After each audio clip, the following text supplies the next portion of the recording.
Уште најмалку 2 до 3 возила и барем 20 на нови вработувања се потребни за нормално функционирање на територијалната противпожарна единица во Прилеп. Моментално бригадата има само 6 возила, од кои најстарото е од 1976, а пак 2 се од 1978 година. Бројот на пожарникари е околу 40, а според некои направени пресметки каде на околу 1500 жители е потребен по еден пожарникар. Во Прилеп треба да има вработено околу 70 на пожарникари, затоа што тука се покриваат и општините Долнени и Кривогаштани.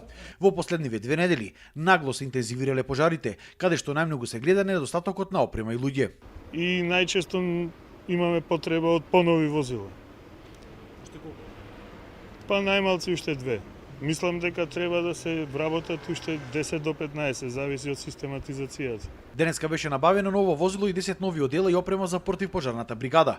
Возилото е наменето за гаснење на пожари во градот, а вредноста изнесува околу 5 милиони денари, од кои 3,2 милиони се пари на општината, а останатите на Центарот за развој на Пелагонискиот регион.